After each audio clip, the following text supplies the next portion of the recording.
E aí, segundo ano, o tema de hoje é esse aqui, forças de Van der Waals ou forças intermoleculares. Qual é a razão dessas forças? Por que estudamos essas forças?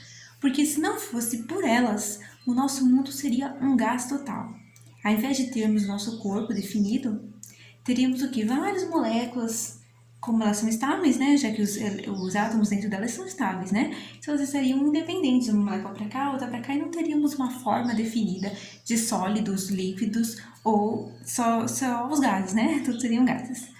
Então você acompanha aí que nós vamos ver cada um dos tipos de forças separadamente. Pessoal, vamos falar das pontes de hidrogênio ou ligações de hidrogênio, que são as forças intermoleculares mais fortes que tem. Elas acontecem, obviamente, em moléculas que têm o hidrogênio. Mas não é qualquer molécula com hidrogênio. Tem que ser a molécula que tem o hidrogênio ligado a um desses elementos. Ligada a oxigênio, ou a flúor, ou a nitrogênio.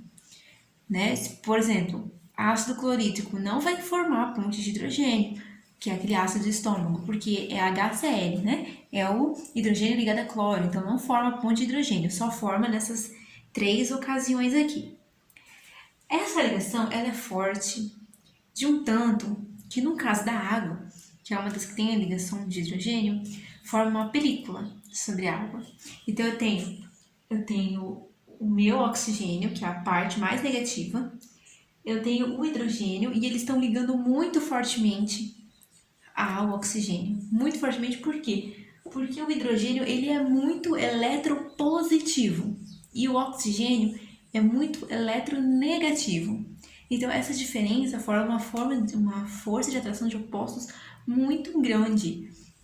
E elas ficam tão ligadas que a água forma uma película. Eu tenho aqui um insetinho andando sobre a água. Por que os insetos conseguem andar sobre a água?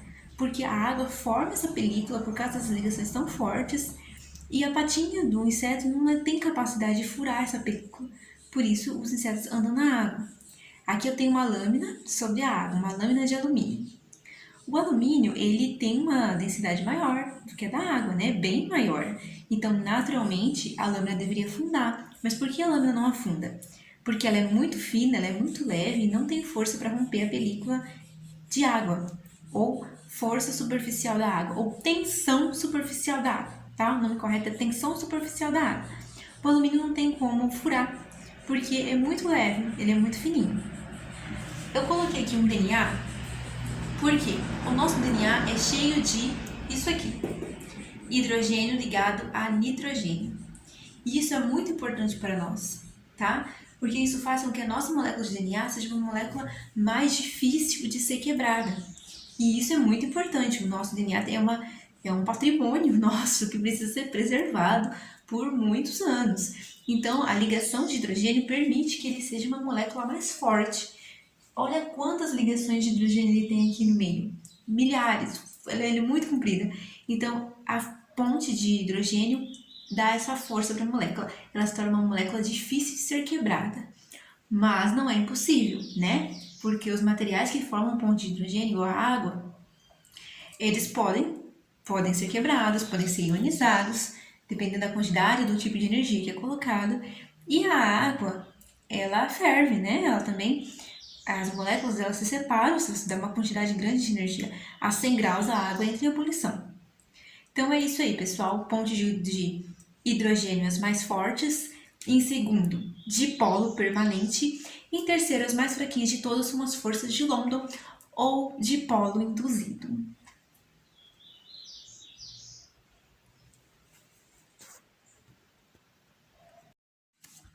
Vamos lá. A primeira força intermolecular que nós vamos falar é essa aqui, dipolo permanente, e ela acontece somente entre moléculas polares, tá? Por isso o nome é dipolo permanente. O que acontece nesse tipo de união? Eu vejo aqui algumas moléculas, elas são polares. Como que eu sei que elas são polares aqui? Veja que elas não são simétricas. Um lado da molécula é diferente do outro, né? Então elas são polares.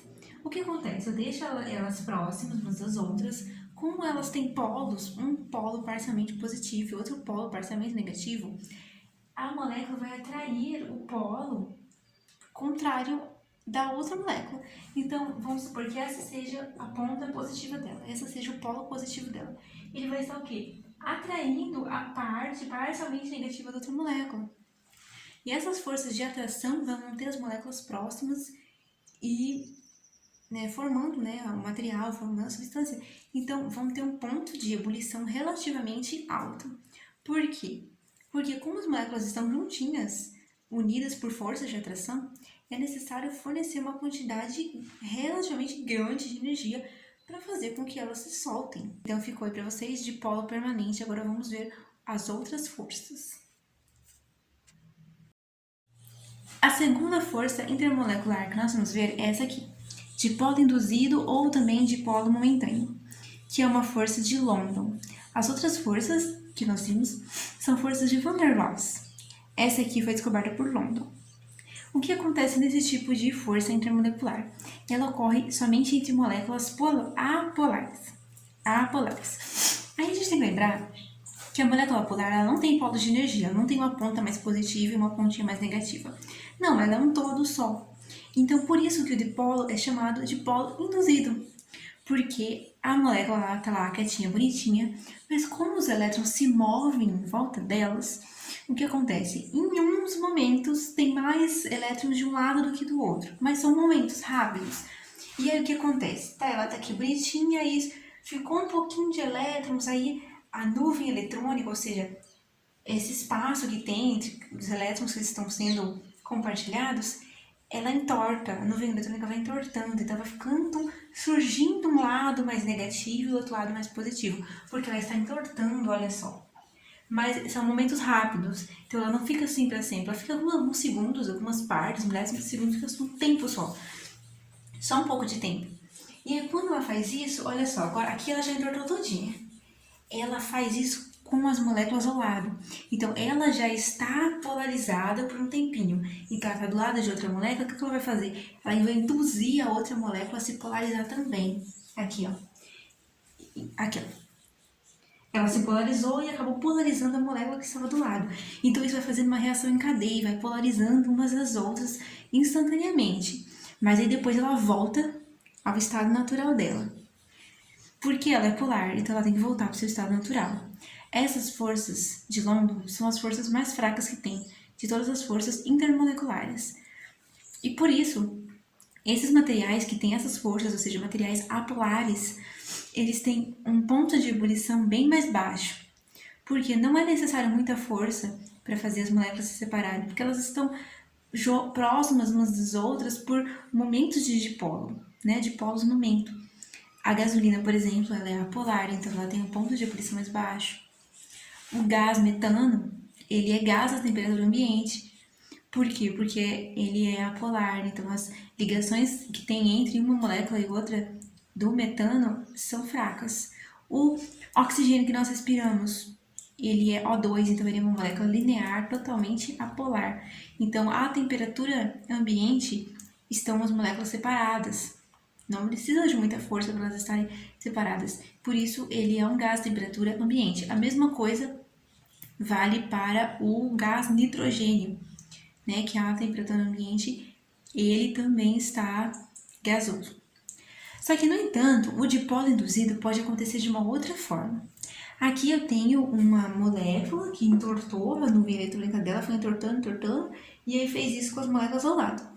Mas eu também tenho, quando eu coloco uma molécula polar, por alguns momentos, ela também induz outras moléculas, ela induz a molécula apolar a se polarizar também, mas assim como no primeiro caso, é uma polarização rápida, é uma reação em cadeia, mas que acaba logo na pontinha de onde começou.